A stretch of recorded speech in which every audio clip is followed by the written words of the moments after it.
Praise the Lord. जय मसीह संपूर्ण। मुझे जितने लोग जानते हैं नहीं जानते हैं और जितने भी मुझे देख रहे हैं, प्लीज़ आज बहुत ही बड़ा परमेश्वर यहोवा जिसका नाम यीशु मसीह है, उन्होंने बहुत बड़ा अनुग्रह दिया है आप लोगों के लिए, ताकि मैं आप लोगों के लिए सच्चाई बता सकूं। और परमेश्वर ने बोला है कि मैं सबका पाप माफ़ करके उन्हें मैं पवित्र करूंगा। इस विषय में आज हम बात करेंगे। आइए, ज़्यादा कितना 15-20 मिनट लगेगा उस वचन को प्रचार करने में। प्रभु मेरे साथ है। पवित्र आत्मा ने जो मुझे बताया गया है मैं वही बताने जा रहा हूँ। जो मैं सुनता हूँ वही आपको सुनाता हूँ, क्योंकि बोलने वाला मैं नहीं हूँ, स्वयं प्रभु यीशु मसीह पवित्र आत्मा बोलते हैं गलाती 2:20 मुताबिक। क्योंकि अब से जीने वाला बोलने वाला मैं नहीं रहा, मेरे में होकर प्रभु यीशु बोलते हैं और सिखाते हैं। ऐसे आपको समझना है। तो इस विषय में आज हम बात करेंगे यिर्मयाह का पहला चैप्टर, जहाँ यिर्मयाह का नाम का पुस्तक लिखा है भूमिका। वहाँ हम एंड में पढ़ेंगे यिर्मयाह के अंदर कौन था, परमेश्वर जो आग है, उसके विषय में बोल रहे हैं। ऐसे आज मेरे जीवन में परमेश्वर प्रभु यीशु मसीह पवित्र आत्मा है, तो वो आग के समान है ना। आग के समान है परमेश्वर का वचन, और परमेश्वर का वचन दूध भी है, परमेश्वर का वचन जल भी है, परमेश्वर का वचन जीवन का रोटी भी है। ठीक है ना। तो इसलिए आज हम बात करेंगे। यहाँ पे लिखा है, मैं सबसे पहले आपको यिर्मयाह का पहला चैप्टर, जहाँ यिर्मयाह के विषय में सब कुछ लिखा है ना, उसके लास्ट चैप्टर में लिखा है, वहाँ मैं पढ़ के आप सुनाता हूँ। परमेश्वर का वचन उसके हृदय में आग के समान था। किसके हृदय में? यिर्मयाह अगम वक्ता, यिर्मयाह नबी के हृदय में आग के समान परमेश्वर का वचन था। वो उसे दबा कर नहीं रख सकता था। कौन? यिर्मयाह अगम वक्ता। वैसे आज मेरे जीवन में हो रहा है, जो भी परमेश्वर का खरी शिक्षा खरी वचन मुझे आता है, मैं रोक नहीं पाता, क्योंकि परमेश्वर बोलते हैं मैं तुझे जो देता हूँ वो सबको बता। आमीन। नहीं रख सकता था। इस पुस्तक के कुछ महान वचन यिर्मयाह के संकट भरे समय से परे उस दिन की ओर संकेत करते हैं जब एक नई वाचा बांधी जाएगी। इस नई वाचा का परमेश्वर के लोग बिना किसी शिक्षक की सहायता के पालन करेंगे, क्योंकि ये उनके हृदय पर लिखी रहेगी। सेम टू सेम यही हो रहा है मेरे जीवन में। जब से मैंने परमेश्वर को पाया, उसी दिन से मैं परमेश्वर पवित्र आत्मा से ही सीख रहा हूँ, है ना। इसीलिए मेरा वचन हर एक इंसान से नहीं मिलता। जब भी मैं कहीं भी बताता हूँ, कहीं भी प्रचार करता हूँ, सब मुंह बना के निकल जाते हैं। क्यों? सत्य को पहचानना इतना इजी नहीं है ना, क्योंकि परमेश्वर का वचन कड़वा होता है। जैसे हम प्रस्थान है ना 12 का 8 और 9 पढ़ते हैं, है ना, तो वो है, तो उसको आपको ग्रहण करना पड़ेगा, तब आपका जीवन है ना फूलेगा फलेगा। और इसलिए यहाँ पर कहते हैं कि सहायता के बिना शिक्षक के सहायता के पालन करेंगे, वही हो रहा है। क्यों? क्योंकि ये उनके हृदय पर लिखी जाएगी। ये भविष्यवाणी था और ये भविष्यवाणी पूरा हो रहा है मेरे जीवन में, आपके जीवन में। क्योंकि जो परमेश्वर का आज्ञा, परमेश्वर का वचन, समझा, पत्थर के है ना सिलौट में 10 आज्ञा दिया गया था, वो नहीं जो पत्थर में लिखी गई, वो नहीं, हमारे हृदय रूपी पट्टियों में लिखी हुई वचन हमें जीवन देगा। तो इस विषय में जानने के लिए है ना, ये भी दे रखा है। यिर्मयाह 31 से 34 तक हम पढ़ेंगे। आइए,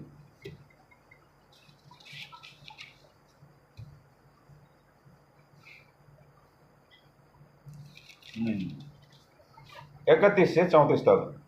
फिर यहोवा की ये भी बाणी है, सुन, ऐसे दिन आने वाले हैं जब मैं इज़राइल और यहूदा के घरानों से नई वाचा बांधूंगा। नई वाचा बांधूंगा, ये नई वाचा क्या था आप जानते हैं, है ना। नई वाचा बांधूंगा, ये प्रभु यीशु मसीह है ही क्या है, नई वाचा है। वो उस वाचा के समान नहीं होगी जो मैंने उनके पुरखाओं से उस समय बांधी थी, जो होरेबा पर्वत में जाकर बादल में छुपकर 40 दिन तक बैठ के मूसा अगमवक्ता ने 10 आज्ञा ली थी, वैसे नहीं है। जब मैं उनका हाथ पकड़कर उन्हें मिस्र देश से निकाल लाया, क्योंकि यद्यपि मैं उनका पिता था तो भी उन्होंने मेरी वो वाचा तोड़ डाली। क्यों? क्योंकि परमेश्वर का वचन उनके हृदय में नहीं था। क्या था? पत्थर के 2 पट्टियों में, जो स्लेट बोलते हैं इंग्लिश में, उसमें 10 आज्ञा लिखी गई थी, है ना। परंतु जो वाचा मैं उन दिनों के बाद इज़राइल के घराने से बांधूंगा वो ये है, मैं अपनी व्यवस्था उनके मन में समाऊंगा और उसे उनके हृदय पर लिखूंगा। आज हमारे हृदय में परमेश्वर का वचन लिखी हुई है और परमेश्वर पवित्र आत्मा हमने पाई है, तो और मैं उनका परमेश्वर ठहरूंगा और वो मेरी प्रजा ठहरेगी। यहोवा की यही वाणी है। आज हम किसके प्रजा है? और भी यीशु मसीह पवित्र आत्मा की प्रजा है। तो इसीलिए तब 34 कहता है, तब उन्हें फिर एक दूसरी से ये ना कहना पड़ेगा कि यहोवा को जानो। और हमें कोई कह नहीं सकता यहोवा को जानो, हम जान के बैठ चुके हैं। प्रभु यीशु मसीह पवित्र आत्मा यहोवा परमेश्वर हमारे साथ है, उन्हीं का आवाज है, ठीक है। क्यों? क्योंकि यहोवा की ये वाणी है, छोटे से लेकर बड़े तक सबके सब मेरा ज्ञान रखेंगे। छोटे से लेकर बड़े तक आज प्रभु यीशु पवित्र आत्मा प्रभु यहोवा के ज्ञान हम रखते हैं। क्यों? क्योंकि मैं उनका अधर्म क्षमा करूंगा, ठीक है ना। अधर्म क्षमा करूंगा और उनका पाप फिर स्मरण न करूंगा। क्यों? क्योंकि प्रभु यीशु मसीह इस जगत में आज से 2026 साल पहले आकर हमारे पाप को क्या किया? नाश कर दिया, पाप को उड़ा दिया, भूसी के सम्मान, है ना, उड़ा दिया। और स्वयं इस यरूशलेम मंदिर का, इस आराधनालय मंदिर का, है ना, इस न्यू यरूशलेम, नया यरूशलेम में आके बैठ चुके हैं। जो पहले 40 साल तक कौन बैठा था? अंधकार का शासक दुष्ट आत्मा बैठ के मैं हूं करके घमंड करता था। आज वो घमंड चकनाचूर होकर निकल चुका है। स्वयं प्रभु आके अपने आपको इसमें बैठाए हुए हैं। ये आध्यात्मिक बातें आपको ऐसे समझना होगा, ओके। तो इसीलिए यहाँ बोलते हैं कि और उनका पाप फिर स्मरण नहीं करूंगा। क्यों? क्योंकि स्वयं प्रभु यीशु मसीह पवित्र आत्मा हमारे हृदय में है, हमारे आत्मा में है। जब प्रभु यीशु मसीह आएंगे सब कुछ हमें बता दिया जाएगा। यूहन्ना 14:26 है ना, और यूहन्ना 15:16 है ना, आप जानते हैं 15:16 ये। तो जब आप प्रभु यीशु मसीह यूहन्ना 14:16 में लिखा हुआ वचन जब पूरा होगा तो उत्पत्ति से लेकर प्रकाशित वाक्य के वचन सब कुछ जो ताला लगा हुआ है उसको खोल देंगे। क्योंकि वो ताला खोलने के लिए आपको चाबी लेने जाना पड़ेगा। प्रकाशित वाक्य 1:18 में वहां से आपको लेके ताला, हर एक वचन पर लगा हुआ ताला खुलेगा। क्योंकि प्रभु ने बोला है जो खटखटाएगा उसके लिए खोल दिया जाएगा। क्या?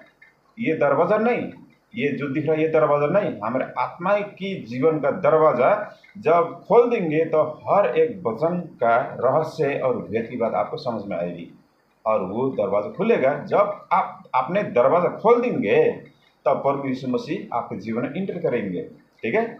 इसलिए यहाँ कहते हैं कि और उनका पाप फिर स्मरण न करूंगा, क्योंकि परमेश्वर दया करने वाले परमेश्वर है, परमेश्वर प्रेमी है, परमेश्वर न्यायी है, ठीक है। इसलिए अब हम इस वचन को लेकर जाते हैं यशाया 33:24 में पढ़ते हैं। आइए यशाया 33:24 में लिखता है, कोई निवासी न कहेगा कि मैं रोगी हूँ। कोई भी निवासी नहीं कहेगा, निवासी जिस इस मंदिर में रहते हैं, परमेश्वर के आराधनालय है ना, न्यू यरूशलेम, पुराने यरूशलेम की बात नहीं है, न्यू यरूशलेम जो रहेगा वो निवासी कभी नहीं कहेगा कि मैं रोगी हूँ। क्यों? पवित्र आत्मा आ चुके हैं। रोग कौन देता है? दुष्ट आत्मा, है ना। जीवन कौन देता है? पवित्र आत्मा। जब पवित्र आत्मा आएंगे तो हमारे जीवन में सब कुछ दुष्टता नाश हो जाएगा और हम हमेशा चंगा रहेंगे। ठीक है ना। यहाँ कहते हैं कोई निवासी न कहेगा कि मैं रोगी हूँ, और जो लोग उसमें बसेंगे उनका अधर्म क्षमा किया जाएगा। उसमें बैठने, किसमें? यरूशलेम मंदिर। यरूशलेम मंदिर ही हमारा ये स्ट्रक्चर, इस बॉडी है ना। इस बॉडी में कौन रहता है? परमेश्वर का पवित्र आत्मा, है ना। आप समझ रहे हो ना। पहले कोरिन्थी 6:19-20 है ना। पहले कोरिन्थी 3:16-17-18 पढ़ेंगे, सब कुछ यहाँ मिलेगा, है ना। तो इसीलिए फिर यहाँ कहते हैं परमेश्वर, भविष्यवाणी है ये, मैं पुराने नियम में पढ़ रहा हूँ, यशायाह पुस्तक, यिर्मयाह पुस्तक। कोई निवासी न कहेगा कि मैं रोगी हूँ, और जो लोग उसमें बसेंगे उनका अधर्म क्षमा किया जाएगा। परमेश्वर क्षमा करने वाले परमेश्वर है, चंगा करने वाले परमेश्वर है ना। हालेलुया। इसीलिए जो भी हमारे जीवन में विपत्ति, दुख, कष्ट आता है तो उसको हमें ग्रहण करना है, सहना है। जितना भी वो कर सकता है करने दो, ताकि दोबारा ना आए। अगर उसको पूरा करने नहीं दोगे तो बार बार आते रहेगा। तो इसीलिए दुख से जाना है, कष्ट से जाना है। जैसे हम मत्ती 7:13 और 14 में पढ़ते हैं, है ना। फराक रास्ता, चौड़ा रास्ता हमें नहीं चाहिए, सकरा रास्ता चाहिए, छोटा रास्ता, गली गली से चढ़ना है। गली गली जब हम चलते हैं तो हमें सुरक्षित साथ चलना होगा, क्योंकि वहाँ चौड़ा नहीं है। इधर भी ठुक सकता है, उधर भी ठुक सकता है, इधर भी कहीं कील निकलता है, इधर तार होता है, कहीं गड्ढा होता है, कुछ भी होता है। उसमें हम क्या करते हैं? ध्यानपूर्वक, है ना, अपना कंसंट्रेशन सही ढंग से लगाकर हम चलते हैं, क्योंकि सुरक्षित के साथ। अगर चौड़ा होगा वहाँ पे कोई ध्यान नहीं देता और वो विनाश में पहुँचाता है वो रास्ता। तो सकरा रास्ता से जो चलेगा उसको जीवन में पहुँचाएगा, वो पाने वाले थोड़े से हैं। तो इसीलिए आज लोग बहुत ज़्यादा लोगों को देखते हैं, इसका तो व्यूज़ बहुत ज़्यादा, इसके चर्च में तो है ना 100 लोग, हज़ारों लोग है। गलत है। आप छोटे रास्ते में चलो और आपको हानि मिलेगा, परमेश्वर वचन। ओके। तो इस वचन को और जानने के लिए, क्योंकि हमारा पाप कौन क्षमा करता है ना। आइए 53 में जाते हैं।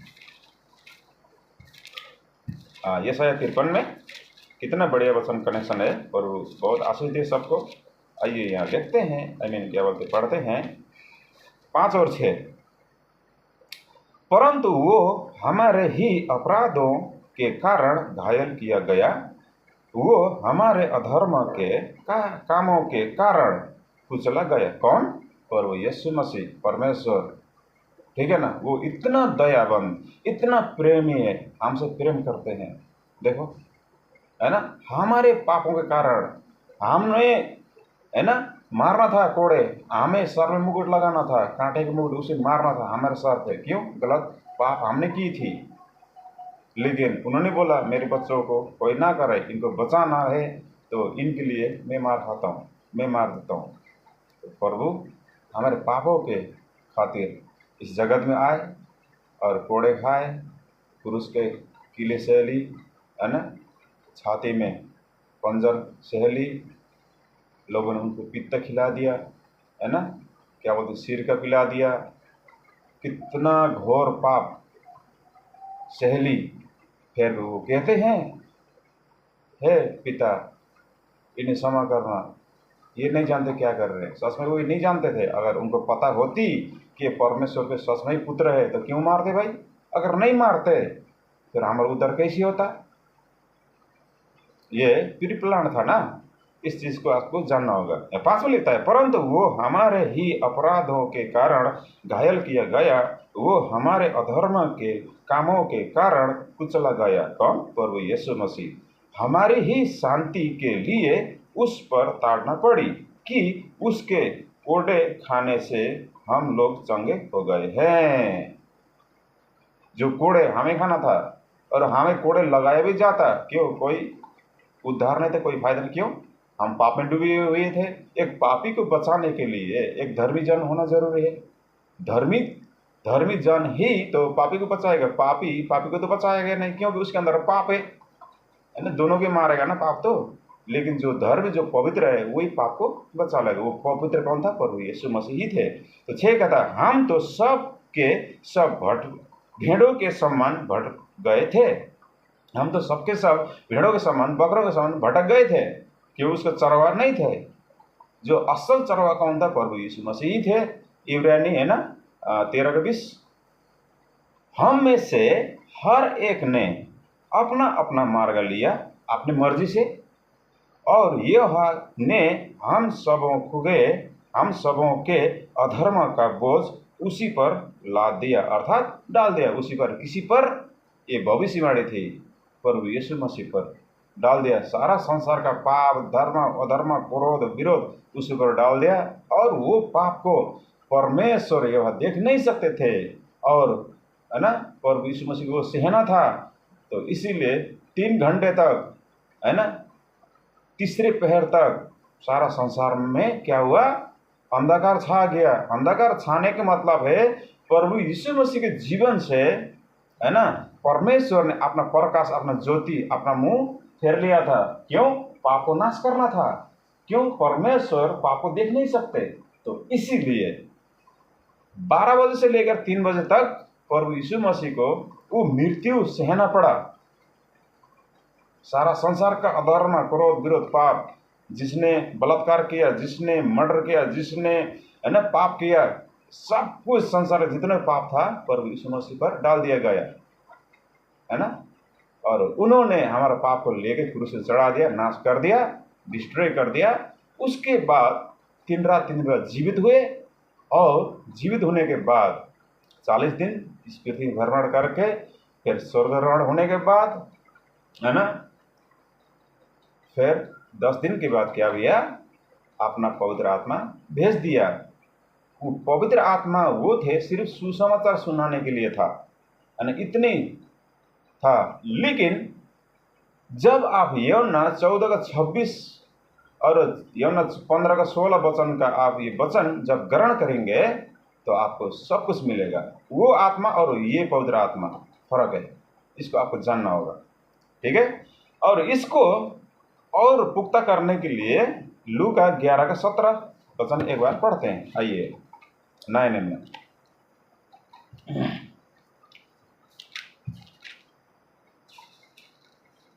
लूका 17:11 आ गया। ऐसा हुआ कि वो 11:17, हाँ यहाँ तो 11 में पढ़ा था, 17 का। हाँ, इस बार यीशु ने कहा, क्या 10 शुद्ध न हुए? तो फिर लुका यानी, हाँ उल्टा हो गया। हाँ 11:17, 17:11 में चला, 11:17, हाँ सॉरी, हाँ ये रहा। परंतु उसने उनके मन की बातें जानकर उनसे कहा, देखते हैं क्या कहा, जिस राज्य में फूट होती है वो राज्य उजड़ जाता है, और जिस घर में फूट होती है वो नष्ट हो जाता है। ठीक है ना। तो तात्पर्य यहाँ क्या कहना चाहते हैं प्रभु यीशु? जब प्रभु यीशु मसीह आपके जीवन में है तो ये फूट होना नहीं चाहिए। एक दूसरे मिल मिलाप होना चाहिए, एक दूसरे का क्षमा करना चाहिए, है ना। हस्बैंड वाइफ को क्षमा दें, वाइफ हस्बैंड को क्षमा दें, ठीक है ना। एक दूसरे को क्षमा करेंगे तो वहाँ क्या होता है? आशीष आता है। जब हम एक दूसरा घर में 2 बंदे हैं, एक बंदे गलती करता है, ये ऐसी अनजाने में गलती नहीं कर रहा, परमेश्वर जानबूझ के उसको गलती कराया जा रहा है ताकि तुम उसको क्षमा दो। ये अवसर दिया जा रहा है, अवसर को बहुमूल्य समझे, है ना। उसको अनादर नहीं करना, उसको ग्रहण करना है। तो उस वक्त आपको समझना है ये परमेश्वर ने मेरे लिए, मुझे सिखाने के लिए, क्षमा देने के लिए ये अवसर दिया है, और इस चीज़ को मुझे क्षमा करना होगा।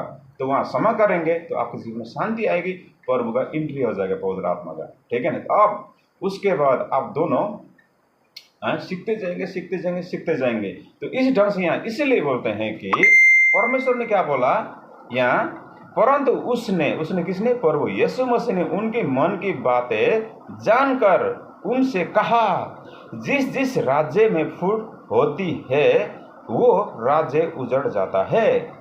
अगर ऐसा है तो दोनों में क्या है? दुष्ट आत्मा है।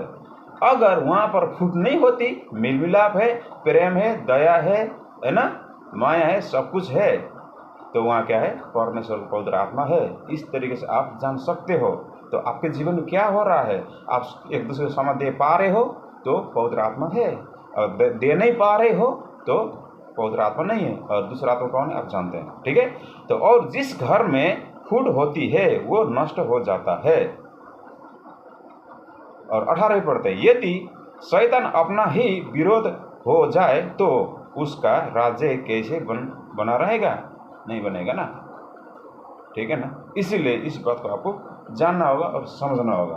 तो इसीलिए आज का वचन बहुत रिलेवेंट था, क्योंकि परमेश्वर दया करने वाले परमेश्वर, प्रेम करने वाले परमेश्वर है। उन्होंने सारा मानव जाति का पाप, अधर्म, क्रोध, विरोध को अपने ऊपर ले ली, अपने पुत्र यीशु मसीह के ऊपर डाल दिया, है ना। तो इसीलिए आपको कुछ भी नहीं करना है, सिर्फ अपना पाप को स्वीकार करना है ना। सुसमाचार यही है, प्रभु यीशु मसीह इस जगत में आए, सारा मानव जाति के लिए उद्धारकर्ता, मुक्तिदाता हुए, वो मसीहा है, और वो आए, हमारे पाप को उठा ले गए, है ना। क्रूस में उनको मारा गया, गड़ा गया, तीसरे दिन जी उठे। इस वचन को आप ग्रहण करते हैं तो आपका पाप शुद्ध हो जाएगा, आप पवित्र बनेंगे, आप धर्मी बनेंगे, और आपके जीवन में अंधकार का शासक का क्रोध विरोध नहीं रहेगा, और आप धार्मिकता के रास्ते में चलेंगे, और अंत्य के दिन आपको जिलाया जाएगा, उठाया जाएगा, और अनंत जीवन, है ना, पवित्र शहर, पवित्र नगर, स्वर्ग में आपको एंट्री मिलेगी। और सदा सर्वदा युग न युग परमेश्वर यहोवा पिता, पुत्र, पवित्र आत्मा परमेश्वर के साथ हम सदा सर्वदा संगति करेंगे। हमें वो, है ना, अनंत का दंड, नरक का पीड़ा सहने की जरूरत नहीं पड़ेगी। क्योंकि इस वचन को देने के लिए यहाँ थोड़ा और पढ़ते हैं। ये क्रोध विरोध क्या है, आइए पढ़ते हैं। गलाती 5:19 से पढ़ते हैं, ठीक है। वहाँ आपको बहुत बढ़िया वचन मिलेगा। आपको पाप से बचने के लिए क्या क्या करना पड़ेगा वो यहाँ बताया गया है। आइए, यहाँ लिखता है 19 से 22 तक पढ़ेंगे। 19 से शरीर के काम तो प्रकट है, शरीर के काम तो प्रकट है, अर्थात व्यभिचार, गंदे काम, लुचपना, मूर्ति पूजा, टोना, बैर, झगड़ा, ईर्ष्या, क्रोध, विरोध, फूट, है ना, विधर्म है। ये जितनी भी है, अगर हमारे जीवन में ऐसे इंसान परमेश्वर के तुल्य नहीं है, ये परमेश्वर के विरोध करते हैं, क्योंकि इनके अंदर ये गंदगी भरी पड़ी होती है। कौन कौन से? दोबारा पढ़ते हैं। शरीर के काम तो प्रकट है, अर्थात व्यभिचार, हमारा विचार स्वच्छ और पवित्रता होना चाहिए। हमारा विचार क्या होता है? बेविचार होता है। विचार अर्थात बेविचार, गलत विचार होता है। गलत विचार हमारे आत्मा में आने ना पाए, ये घमंड है ना। बेविचार, गंदे काम, लुचपना, मूर्ति पूजा, टोना टोटका करने वाले, बाबा और को पैर छूने वाले, बैर करने वाले, झगड़ा करने वाले, ईर्ष्या करने वाले, क्रोध करने वाले, विरोध करने वाले, फूट डालने वाले, ये क्या सब विधर्म है। ऐसे ऐसे लोग परमेश्वर के राज्य में प्रवेश नहीं करेंगे। तो इससे छुटकारा पाने के लिए आपको इसको परिवर्तन करने के लिए क्या करना पड़ेगा? डाहा मतवाला, ये भी इसी में आता है, डाहा मतवाला, लीला कीड़ा और इनके जैसे जैसे और काम है, इनके विषय में मैं तुमसे पहले से कह देता हूँ, जैसा पहले कहा भी चुका हूँ, कि ऐसे ऐसे काम करने वाले परमेश्वर के राज्य के वारिस न होंगे, है ना। परमेश्वर के राज्य में वारिस होने के लिए, परमेश्वर का पुत्र होने के लिए आपको क्या करना पड़ेगा? पर आत्मा का फल सबसे पहले क्या आया? प्रेम। आपके अंदर प्रेम होना चाहिए। जैसे अपने आप को प्रेम करते हो, ऐसे पड़ोसी, ऐसे आप फ्रेंड, ऐसे माँ बाप, अपने बच्चे, सबसे अपने शरीर के समान, अपने मन के समान प्रेम करना पड़ेगा, है ना। प्रेम करना पड़ेगा, जैसे आप खुद को प्रेम करते हैं ऐसे दूसरों को प्रेम करो। क्या है सबसे पहले 22 में, पर आत्मा का फल प्रेम, आनंद, शांति, आनंद रहना, शांति, शांत रहना, धीरज रहना है, कृपा करना है, भलाई करना है, विश्वास, है ना, नम्र होना है, नम्रता और स्वयं है। ऐसे ऐसे कामों के विरोध में कोई भी व्यवस्था नहीं, व्यवस्था नहीं। अगर ऐसे ऐसे काम है, आप नम्र है, आप दीन है, आप सहन कर सकते हैं, सह सकते हैं, दूसरों को माफ कर सकते हैं, दूसरों को प्रेम कर सकते हैं, इस दुनिया का सरकारी कानून, पुलिस, अदालत, कोर्ट अदालत आपके लिए, है ना, कोई मतलब नहीं है। क्यों? आपके अंदर परमेश्वर का अनुग्रह, परमेश्वर का प्रेम, दीनता, प्रेम आ चुका है। ऐसे ऐसे कामों के लिए व्यवस्था नहीं है। व्यवस्था उसके लिए है जो पाप करते हैं, जो इधर हमने 19 से 21 तक पढ़े, इसके लिए है व्यवस्था। व्यवस्था कहती है तू पापी है, पाप कर रहा है, लेकिन सुधार नहीं देती, सिर्फ दोष लगाती रहती है। और उसके लिए जेलखाने बने, उसके लिए पुलिस बने, उसके वकील बने, उसके लिए न्याय बने हैं, जज बने हैं, लेकिन वो क्या करते हैं? सजा देते हैं, लेकिन पाप से छुटकारा नहीं दे सकते। पाप से छुटकारा देने का काम सिर्फ प्रभु यीशु मसीह है। वो पाप का छुटकारा क्या था? मृत्यु दंड था। वो मृत्यु दंड प्रभु यीशु मसीह ने सबके लिए क्रूस में सबका पाप हरण कर दिया। पाप हरता, उद्धार करता, मुक्तिदाता प्रभु यीशु मसीह ही है ना। मार्ग, सत्य, जीवन मैं ही हूँ। मार्ग दिखाने वाले प्रभु यीशु मसीह, जीवन देने वाला प्रभु यीशु मसीह, सत्य के विषय में बात करने वाला प्रभु यीशु मसीह ही है। तो इसीलिए आपको ये बात जाननी होगी, है ना। और एक वचन देता हूँ, प्रभु धन्यवाद ये वचन देने के लिए। रोमी 6:23 पढ़ते हैं, ठीक है। 6:23, रोमी 6:23 में आइए।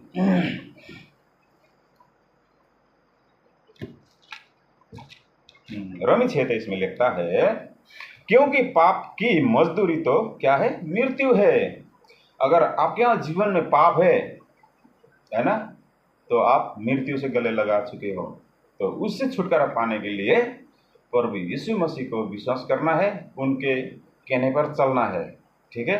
वही आपको मृत्यु से छुटकारा देंगे। परंतु परमेश्वर का वरदान हमारे प्रभु यीशु मसीह में अनंत जीवन है। क्या? क्योंकि पाप की मजदूरी तो मृत्यु है, परंतु परमेश्वर का वरदान हमारे प्रभु यीशु मसीह में क्या है? अनंत जीवन है। आपको मृत्यु चाहिए या अनंत जीवन, आपको डिसाइड करना होगा। और एक वचन नीति वचन में जाते हैं 18:21 में, कितना बढ़िया वचन लिखा है, बहुत रिलेवेंट है, बहुत फेमस भी है वो वचन, ठीक है ना। 18:21 में पढ़ते हैं नीति वचन, ये